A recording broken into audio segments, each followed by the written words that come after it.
Əsas imtahanda düşən mövzular fonetikada samitlərdən bağlı olan mövzuları demək olar bu gün izah edəcəm. Birinci, demək samitlərdən bağlı məlumatları dedim və samitlərə keçirik. Sonu B ilə D, C və C samiti ilə bitən sözlərə baxırıq. Yenə deyirəm, sonu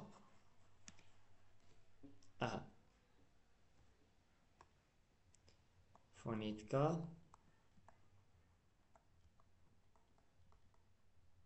sonu B, D, C, C samitləri ilə sonu B, D, C, C və C samitləri ilə bitən sözlər. Yəni, belə deyim, dilimizdə çoxlu sözlər var da, yəni həmin o çoxlu sözlərin bir qismi sonu B ilə bitir, sonu D ilə bitir, sonu C ilə, sonu C ilə bitir. Məsələn, sonu B ilə bitən bir dənə deyim, kitab sözü, sonu B ilə bitir, düzdür? Məsələn, D ilə bitən deyirəm, bulud, sonu D ilə bitdi.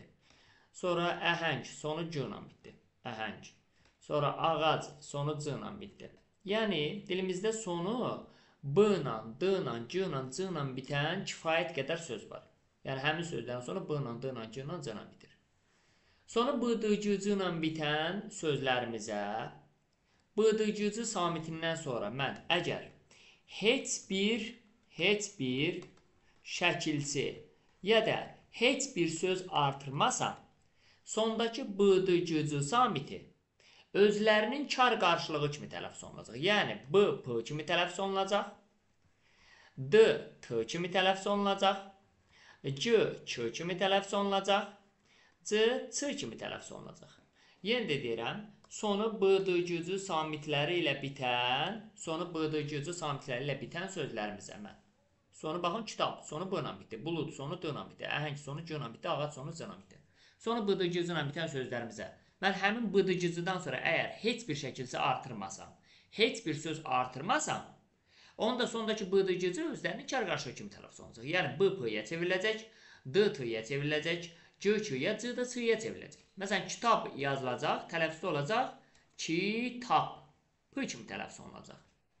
Yaxud da, bulud yazılacaq, tələffüzdə olacaq, bulud.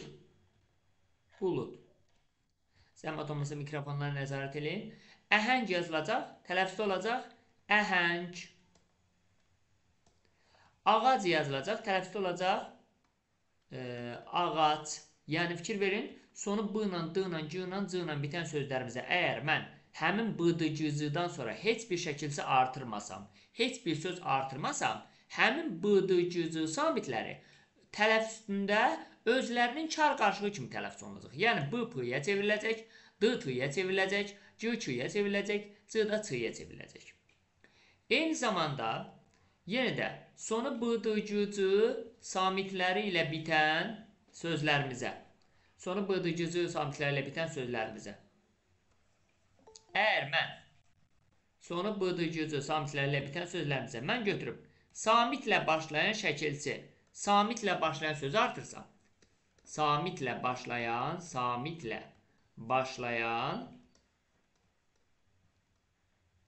şəkilsi, samitlə başlayan sözü artırsam, bu zaman yenə də sondakı B, D, C, C samiti, yenə də özlərinin kar qarşılığı kimi tələffüz olunacaq. Yəni, heç bir şəkilsi artırmayanda da özlərinin kar qarşılığı kimi tələffüz olunurdu. B, P-yə, D, T-yə, C, K-yə, C, D, C-yə çevrilirdi. Eyni zamanda mən götürüb həmin bu sözlərə, yəni bu tipli, yəni sonu B ilə, D ilə, C ilə, C ilə bitən sözlərə götürüb samitlə başlayan şəkilsi artırsam, samitlə başlayan sözü artırsam, yenə də həmin B, D, C, C özünün kar qarşılığına çevriləcək. Məsələn, kitab sözünə samitlə başlayan bir dənə şəkilsi artırıram. Kitablar, larilər şəkilsi artırdım. Nə ilə başlayıb? Samitlə başlayıb da. Yenə də sondakı B özünün kar qarşılığı kimi tələffüz olunacaq. Olacaq kitablar. Yaxud da bulud gəldi. Fikir verin, sonu D ilə bitdi və samitlə başlayan bu səfər söz artırmışam. Gəldi sözdür və nə ilə başlayıb? Samitlə. Yenə də sondakı D özünün kar qarşılığı kimi tələffüz olunacaq. Olacaq bulud gəldi. Sonra məsələn əhəngdə samitlə başlayan şəkildə artırdım. Tələffüzdə olacaq əhəngdə. C özünün kar qarşılığına çevrildi. Q-ya çevrildi. Ağac kəs məsələn. Necə olacaq? Ağac kəs. Yenə də özünün kar qarşılığı kimi tələffüz olunur. Deməli, sonu b ilə, d ilə, c ilə, c ilə bitən sözlərimizə samitlə başlayan şəkilçi artıranda, samitlə başlayan sözü artıranda, həmin b, d, c, c samiti yenə də özlərinin kar qarşılığı kimi tələffüz olunur. Ümumiləşdirmə aparsaq, sonu b, d, c, c ilə bitən sözlərimizə heç bir şəkilçi, heç bir söz artırmayanda da sondakı b, d, c, c özünün kar qarşılığı kimi tələffüz olunurdu. Eyni zamanda samitlə başlayan, saitlə başlayan şəkilçi sözü artıranda da yenə də b, d, c, c özlərinin kar qarşılığı kimi tələffüz olunur. Amma sonu b, d, c, c ilə bitən sözlərimizə saitlə bitən şəkilçi sözü artırsaq,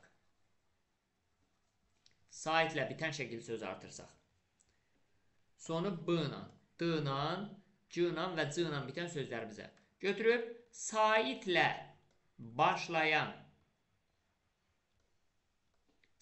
başlayan şəkilçi yaxud da söz artırsaq, bu zaman sondakı b, d, c, c yazıldığı kimi tələffüz olunacaq. Yazıldığı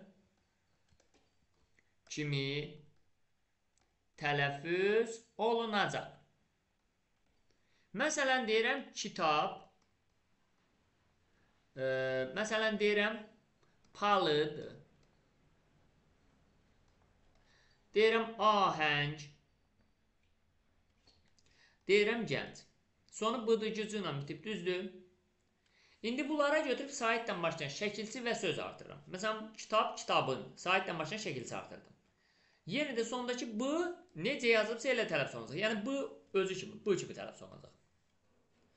D, d kimi tələffüz olunacaq. C, c kimi, c, c kimi tələffüz olunacaq. Yəni sonu b, d, c ilə bitən sözlərimizdə saitlə başlayan şəkilçi sözü artıranda sondakı b, d, c olduğu kimi qalacaq tələffüzdə.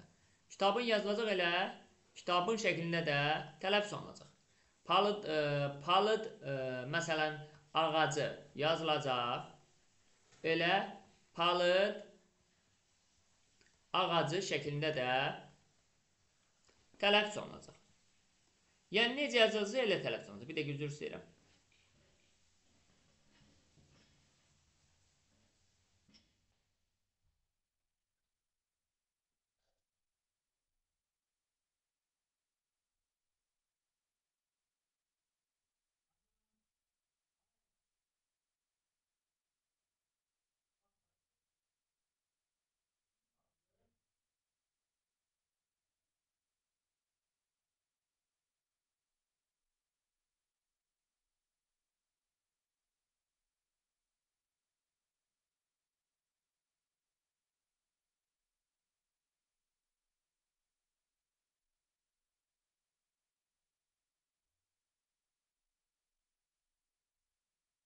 Axşam Hüseyin müəllimə, deyəsən yenə internet getdi David müəllimdə.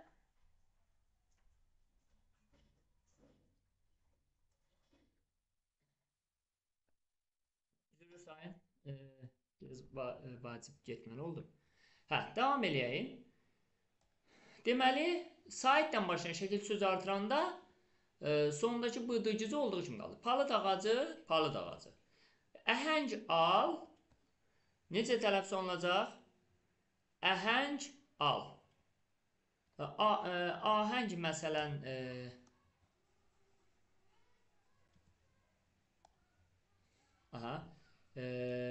məsələn deyir ki, əhəng al. Bunu əhəng eləyim elə. Rahat bir dəfənlik. Əhəng al, əhəng al. Elə əhəng al kimi də tələffüz olunacaq.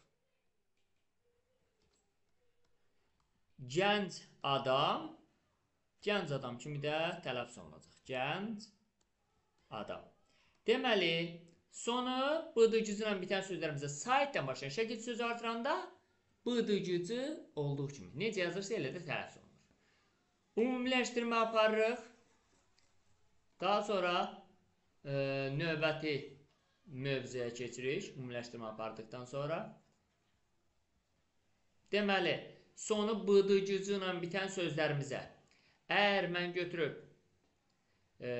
saitlə başlayan şəkilsi, saitlə başlayan şəkilsi, yaxud da söz artırsam, sondakı bıdıcıcı necə yazılırsa elə də tələffüz olunacaq.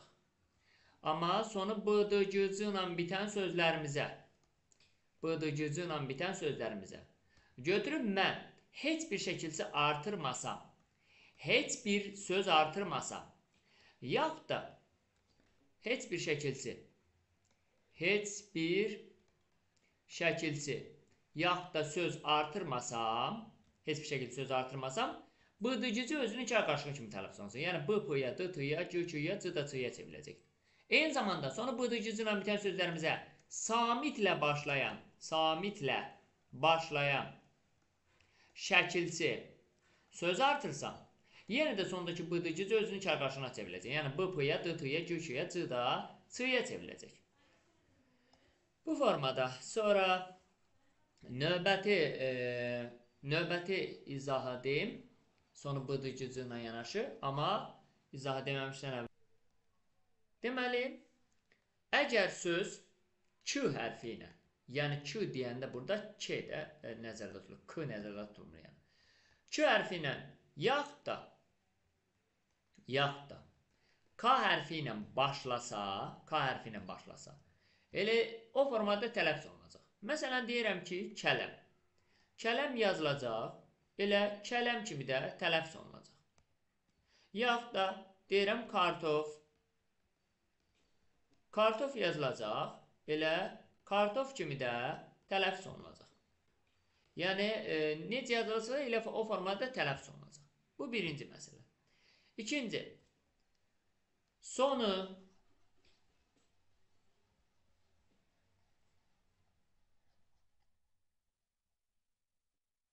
sonu k hərfi ilə bitən tək-hecalı sözlər var. Ək, tük, kürk, yük,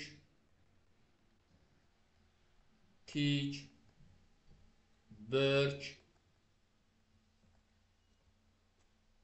türk.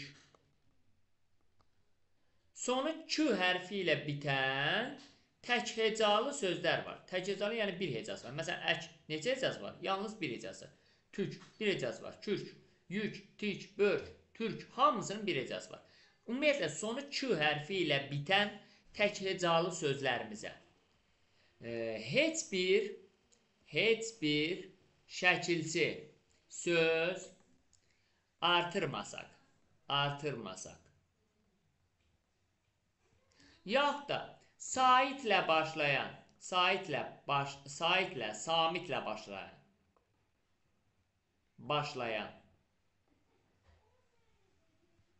şəkilsi söz artırsaq, saitlə, samitlə başlayan şəkilsi söz artırsaq, fərq yoxdur. Sonu k ilə bitən bu tək hecalı sözlərimiz var. Sonu k ilə bitən tək hecalı sözlərimizə heç bir şəkildə söz artırmasaq da, yaxud da saitlə başlayan şəkildə söz artırsaq da, fərqi yoxdur.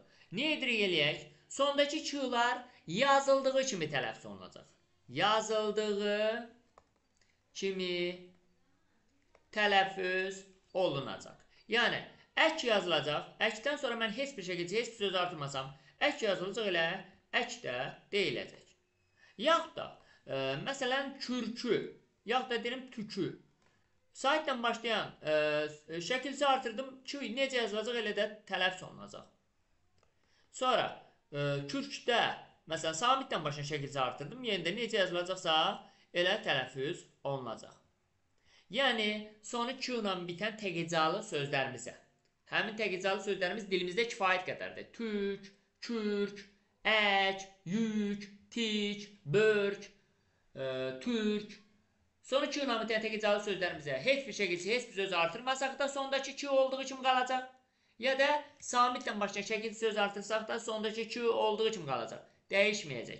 Niyə dəyişmir? Çünki tək hecalıdır ona görə. Tək hecalıdır, ona görə dəyişmir. Tək hecalı olduğu üçün. Sonra bir də var, sonu k ilə bitən, sonu k hərfi ilə bitən çox hecalı alınma mənşəli sözlər. Sonu k hərfi ilə bitən Çox hecalı alınma mənşəli sözlər. Malik, məlik, şərik, təbrik, malik, məlik, şərik, təbrik, sonra idrak, iştirak, babək, mübarək, müştərək,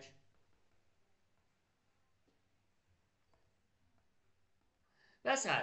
Sonu Q hərfi ilə bitən çox hecalı alınma mənşəli sözlərimizə. Sonu Q hərfi ilə bitən çox hecalı alınma mənşəli sözlər. Sonu Q hərfi ilə bitən çox hecalı alınma mənşəli söz. Alınma mənşəli sözlərimiz. Hansılardır? Malik, məlik, şərik, təbrik, idrak, iştirak, babək, həlak. Bu sözlərə, bunu dəftərinizdə qeyd edin, istisnalardır. Bu sözlərə yenə də heç bir şəkildə artırmadıqda, yaxud da heç bir şəkildə artırmadıqda, heç bir şəkilsi, yaxud da söz artırmadıqda, yaxud da saitlə, samitlə başlayan şəkilsi söz artırdıqda sondakı Q-lar yenə də dəyişmir. Deməli, sonu Q ilə bitən çox hecalı alınma mənşəli sözlərdir bunlar. Çox hecalı alınma mənşəli sözlərdir. Həmin bu sözlər. Malik, məlik, şərik, təbrik, idrak, həlak, babək, mübarək, müştərək və s. Sonu Q ilə bitən çox hecalı alınma mənşəli sözlərdir. Bu sözlərə mən heç bir şəkildə, heç bir söz artırmasam, yaxud da bu sözlərə mən götürüb saitlə, samitlə başlayan şəkildə söz artırsam, sondakı Q-lar dəyişməyəcək. Baxın, malik sözünə heç bir şəkildə artırmıram, elə malik yazılacaq, malik də tələffüz olunacaq. Yaxud da götürürəm, məlik sözünə saitdən başlayan şəkildə artırıram, məlikin. Elə məlikin yazılacaq, məlikin də tələffüz olunacaq. Yəni, saitdən başlayan şəkildə artıranda necə yazılır, elə tələffüz olunur. Yaxud da saitdən başlayan söz artırıram. Məsələn, deyim, şərik ol. Yenə də necə yazılacaqsa, elə də tələffüz olunacaq. Yəni, Q kimi yazılacaq, Q kimi də tələffüz olunacaq. Sondakı Q dəyişməyəcək. Samitdən başlayan şəkildə artırıram. Məsələn, təbriklər. Yenə də sondakı Q necə yazılacaqsa, elə də tələffüz olunacaq. Təbriklər.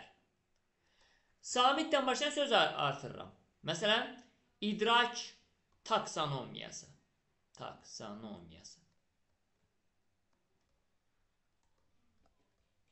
Aha, yenə də Q necə yazılsa elə də deyiləcək. Qısa konkret bu sözlərə heç bir şəkildə heç bir söz artırmayanda da sondakı Q-ları yazıldığı kimi tələffüz olunacaq, yəni dəyişməyəcək. Samitdən başlayan şəkildə söz artıranda da sondakı Q-lar yazıldığı kimi tələffüz olunacaq, yəni dəyişməyəcək. Niyə dəyişməyəcək? Çünki bunlar da alınma mənşəli olduğu üçün. Deməli, alınma mənşəli sözlərdə Q, Y əvəzlənməsi baş vermir. Yaxud da Q, Y xüsusi iştirakda əvəzlənməsi baş vermir alınma mənşəli sözlərdə. Yazıldığı kimi tələffüz olunur. Bu sözləri əzbərləmək lazımdır. Dərsin video izahat çəkir. Yəni, bunları istədiyiniz vaxtı baxıb qeydlər götürə bilərsiniz.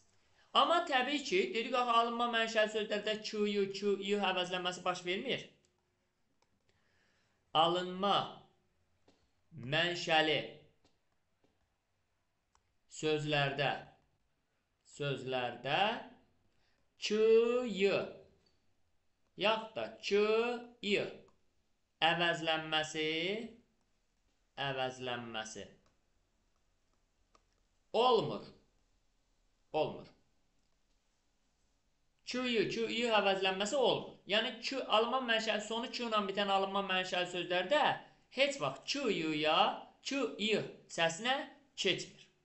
Nümunələrdə dedikdə malik, məlik, təbrik, şərik, idrak alınma mənşəli olduğuna görə Onlarda Q-yu, Q-yu əvəzləməsi olmurdu. Necə yazılırdılarsa elə də deyilirdilər. Amma istisnalar var. İstisna. Bunları bitirəndən sonra sizə deyəcəm, başa düşmədiyiniz olsa, deyərsiniz, yenidən həmin hissəyə qaytarım.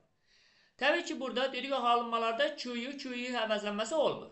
Amma bunlarda da istisnalar var ki, həmin sözlər alınma olsalar da, onlarda Q-yu, Q-yu əvəzlənməsi olacaq. Həmin sözlər hansılardır? Xörək, yeşik, eynək, çeşmək, fələk, zirək, mələk. Bu tipli sonu Q ilə bitən alınma mənşəli sözlərdə Q-yu əvəzlənməsi olur. Yəni Q-yuya çevrilir. Yaxud da Q-iha çevrilir. Məsələn, xörək sözünə in şəkilçisini artırdım, xörək sözünə. Və tələffüzdə Q-yuya çevriləcək. Olacaq, hətta yazışda da çevriləcək. Xörəyin. Q nəyə çevrildi? Yuya. Yazıldı xörəyin. Xörəyində deyildi. Yaxud da başqa bir nümunəyə baxaq. Deyirəm ki, eynək. Eynək sözünə, eynək al. Saitdən başına söz artırdım. Eynəyin. Fikir verin. Q-yu əvəzlənməsi baş verdi. Eyni zamanda Q-yu əvəzlənməsi də baş verə bilər. Samitdən başına şəkil söz artıranda. İndi bununla bağlı ətraflı məlumat deyəcəm. Çeşmək də tələffüzdə olur. Çeşmədə. Deməli, bu sözlər alınma mənşəli sözlər olsalar da, bunlarda Q-yu əvəzlənməsi baş verir. Axı, normalda alınma mənşəli sözlərdə Q-yu, Q-yu əvəzlənməsi baş vermirdi. Amma bu sözlər istisna sözlərdir ki, bunlarda Q-yu, Q-yu əvəzlənməsi baş verir. İndi sonu Q ilə bitən milli mənşəli sözlərimizdən bağlı məlumatı deyim. Daha sonra suallarınızı dinləyəcəm. Sonu Q ilə bitən sonu Q hərfi ilə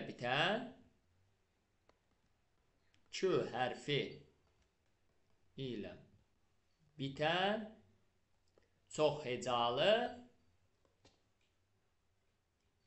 milli mənşəli sözlər. Milli mənşəli sözlər. Sonra Q hərfi ilə bitən çox hecalı milli mənşəli sözlər. Bunlardan bağlı mən sizə məlumat verim. Deməli, sonu Q hərfi ilə bitən çox hecalı milli mənşəli söz. Çiçək, məsələn, çörək. Sonu Q hərfi ilə bitən çox hecalı milli mənşəli sözlərimizə heç bir şəkilçi, yaxud da heç bir söz artırmasaq, sondakı Q hərfi tələffüzdə x-ı, yəni ix səsinə çevriləcək. Bunun adı ixdir. Adı nədir? İ-yh. X-ı deyirlər, amma ix səsdir bunun adı. Yəni sonu Q hərfi ilə bitən çox hecalı milli mənşəli sözlərimizə. Ona mən Q-lardan sonra heç bir şəkilçi, heç bir söz artırmasam, sondakı Q-lar x-ı səsinə çevriləcək. Yəni çiçək yazılacaq, necə tələffüz olunacaq? Çiçək. Çörək yazılacaq, necə tələffüz olunacaq? Çörək. Kimi. Yəni heç bir şəkilçi, heç bir söz artırmasam, sondakı Q-lar ix səsinə çevriləcək. Sonu Q ilə bitən çox hecalı milli mənşəli sözlərdə. Yaxud da sonu Q hərfi ilə bitən çox hecalı milli mənşəli sözlərimizə mən sonu Q hərfi ilə bitən çox hecalı milli mənşəli sözlərimizə mən götürüb samitlə başlayan şəkilçi söz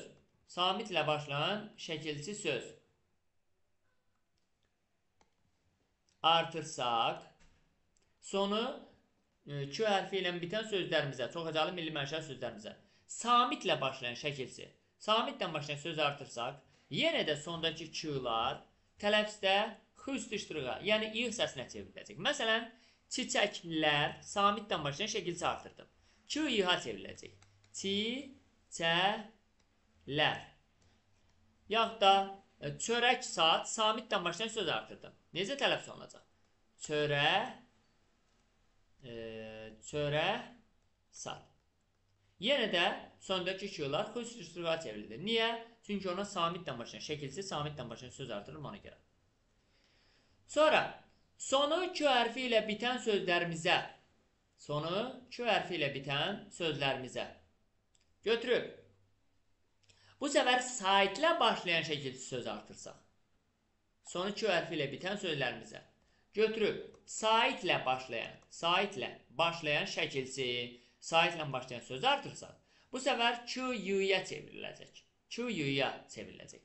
Saitlə başlayan şəkilsi artıranda, sonu q hərfi ilə bitən sözlərimizə saitlə başlayan şəkilsi artıranda q-y-ya həm yazılışda çevriləcək, həm də tələffüzdə. Təsəvvürünüzə gətirin, çiçək sözünə mən saitlə başlayan in şəkilsi artırıram. Buradakı q, çiçək sözündəki q həm yazılışda y-ya çevrilir, çiçəyin. Həm də tələffüzdə y-ya çevrilir, çiçəyin. Bu nə zaman olur? Saitlə başlayan şəkilsi artıranda. Həm yazılışda q-y-ya çevrilir, həm də tələffüzdə q-y-ya çevrilir. Amma saitlə başlayan sözü artırsan, məsələn, çörək al. Yalnız tələffüzdə q-y-ya çevriləcək. Çörəyi al. Yalnız tələffüzdə q-y-ya çevriləcək. Saitlə başlayan şəkilsi artıranda həm yazılışda, həm tələffüzdə q-y-ya çevrilir. Saitlə başlayan söz artıranda yalnız tələffüzdə q-y-ya çevriləcək. Belə. Sonra q hərfi ilə bağlı məlumatımız bundan ibarət. İndi sizin sual.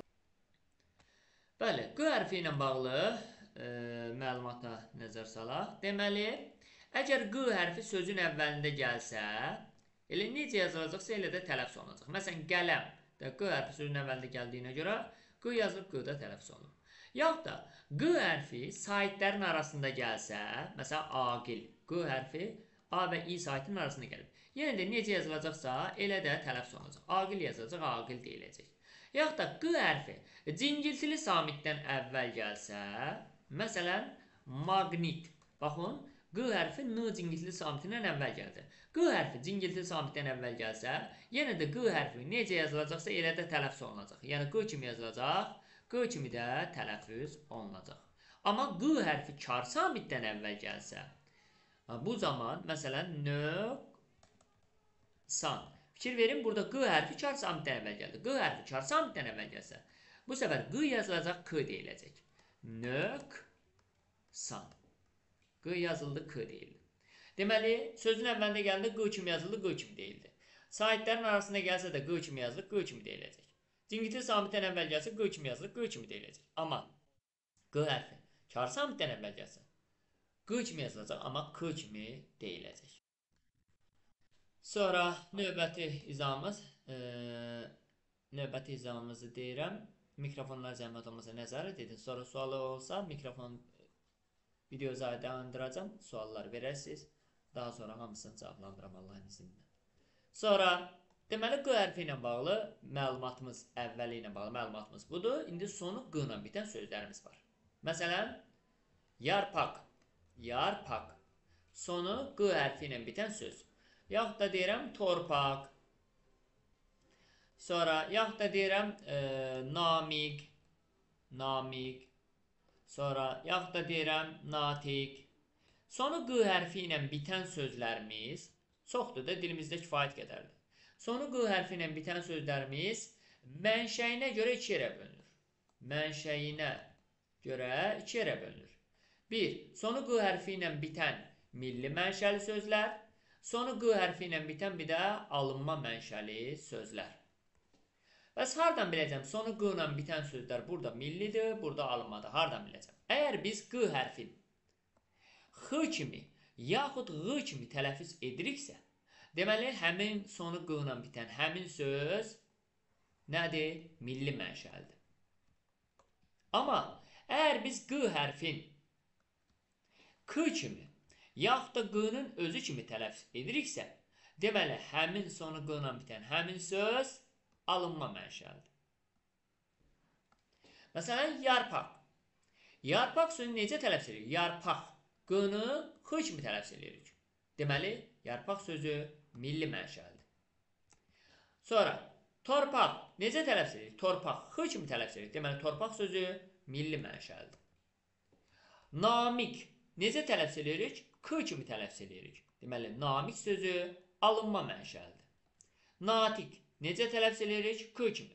Deməli, natik sözü alınma mənşəli sözdür. Yəni, sonu q ilə bitən sözü milli alınma olmağın bu formada tapmaq olar. Əgər biz q-nı x kimi, yaxud da q kimi tələffüz etsək, həmin söz millidir, sondakı q-nı.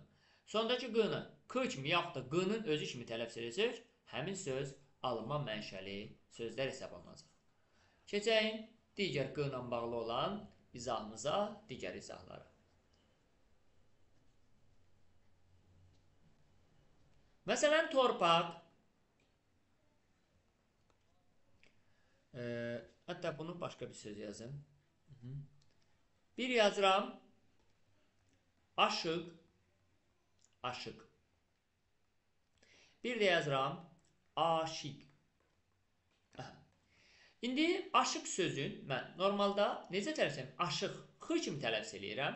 Ona görə aşıq sözü milli mənşəlidir. Aşiq sözünü necə tələffüz edirəm? Aşiq. K kimi tələffüz edirəm. Ona görə aşiq sözü alınma mənşəli sözdür. İndi sonu q hərfi ilə bitən, istər milli, istər alınma mənşəli söz, fərqi yoxdur. Sonu q hərfi ilə bitən sözlərimizə mən əgər heç bir şəkilsi, yaxud da heç bir söz artırmasaq, sondakı q'lar, sondakı q samiti, q'lar kar tələffüz olunacaq.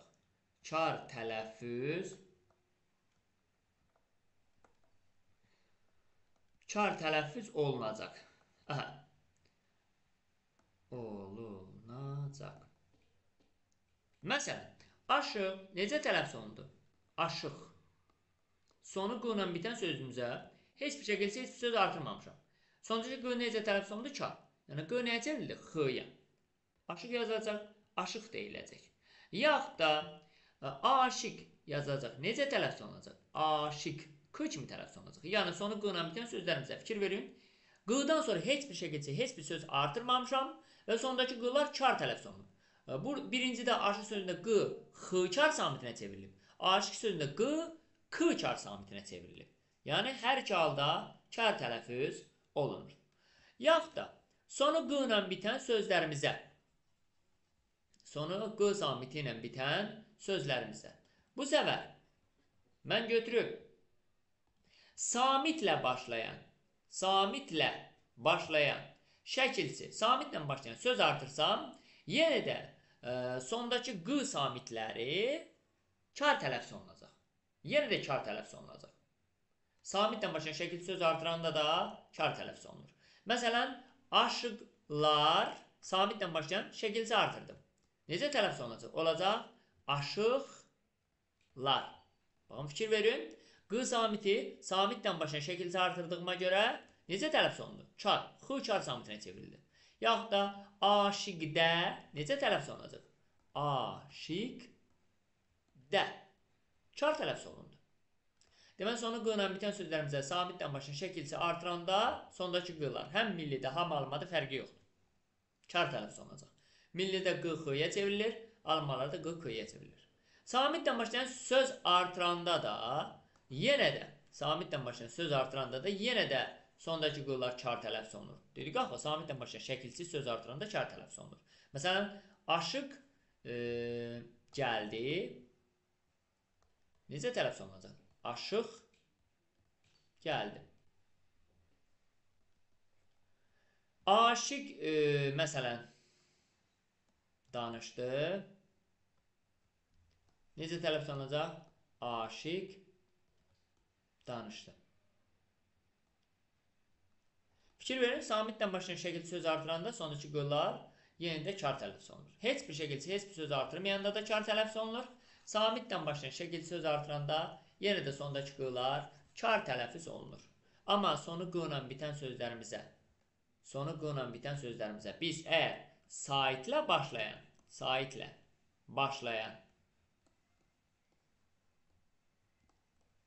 şəkilçi saitlə başlayan söz artırsaq, sondakı q samiti q.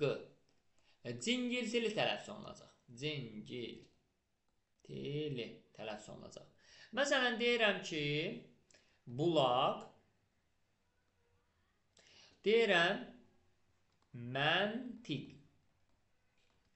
Götürürəm bunlara, 2 dənə yazıram, bulaq, bir dənə yazıram məntiqə.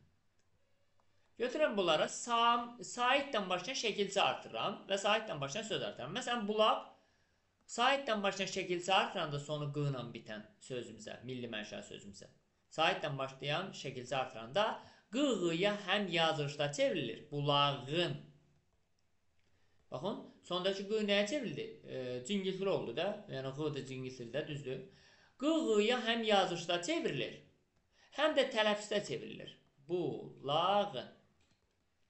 Deməli, saitdən başlayan şəkilçi artıranda q-ğıya həm yazılışda çevrilir, həm də tələffüzdə.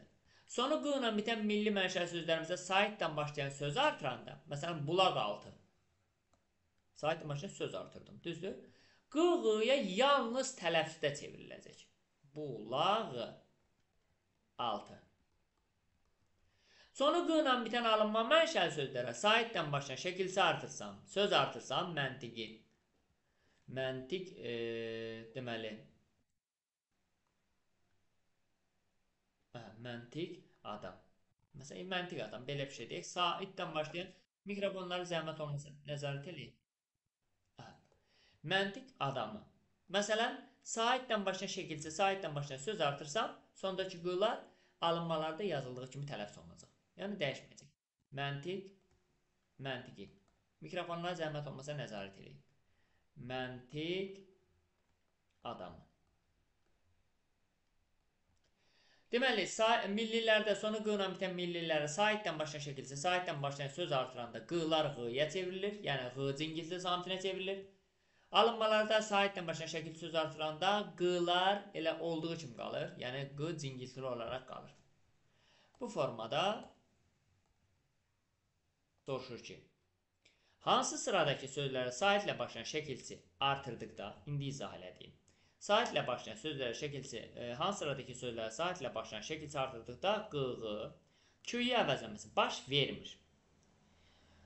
Məsələn, qoruq sözünə saitdən başlayan şəkilçi deyir, düzdür? Saitdən başlayan bir dənə şəkilçi götürək özümüzdə. Ən rahatı ın-in şəkilçidir, götürəyən onu, hamısına deməli uyğun gəlir. Artıram, qoruq, ın şəkilçi artırsam qoruğun. Burada q-ğıya çevrildi. Ürək, ürəyin. Burada da q-yüyə çevrildi. Çarıq, çarığın. Q-ğıya çevrildi. Kəpənək, kəpənəyin. Q-yüyə çevrildi. Çiçək, çiçəyin. Q-yüyə çevrildi. Yarpaq, yarpağın. Q-ğıya çevrildi. Sümük, sümüyün. Q-yüyə çevrildi. Otaq, otağın. Q-ğıya çevrildi. Burada türk sözündə q-yüyə çevrilməyəcək. Bayaq izah elədim. Çünki türk sözü tək hecalı olduğuna görə burada q-yu əvəzlənməsi olmaz. Şəfəq sözü də sonu q ilə bitdiyinə görə, alınma mənşəli olduğuna görə orada q-ğıya çevrilmir. Şəfəq sözündəki q, sondakı q, k kimi tələffüz olunur. Daha q-ğıya çevrilmir. Canımız bir də B bəndi. Sonra növbəti sualı deyirəm. Növbəti sualımız, məsələn, 5-ci suala baxalım. Daha doğrusu 4-cü suala. Saitlə başlayan şəkilçi artırdıqda hansı sözdə q-yə əvəzlənməsi baş verir? Saitlə başlayan şəkilçi artırdıqda hansı sözdə q-yə əvəzlənməsi baş vermir daha doğrusu. Götürək bir dənə saitdən başlayan şəkilçi, yenə də ın-in şəkilçini götürək, ən rahatı. Və artıraq. Görək hansında q-yə əvəzlənməsi baş verməyəcək. Dirrik, dirriyin. Sonra daş kəsək, daş kəsəyin. Enli kürək, enli kürəyin. Sonra dirsək, dirsəyin. Amma ensiklopedikin deyə bilmir. Q-yə əvəzlənməsi baş vermir burada. Ümumiyyətlə, k səsi var, k səsi. Ömrü billah y-ya çevrilə bilməz, mümkün deyil. Ona görə cavabımız D bəndidir. Yaxud da 17-ci suala baxaq.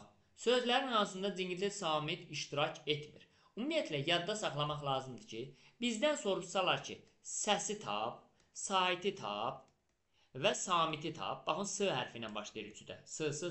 Səsi tap, saiti tap, samiti tap. Fonetikada bizdən səsi, saiti, samiti tapmaq tələb olursa, Həmin sözləri mütləqdir ki, biz tələffüzün yazıb, tələffüzünə əsasən tapmalıyıq. Məsələn, xiffət sözündə elə necə yazılacaqsa, elə də deyiləcək. Xiffət.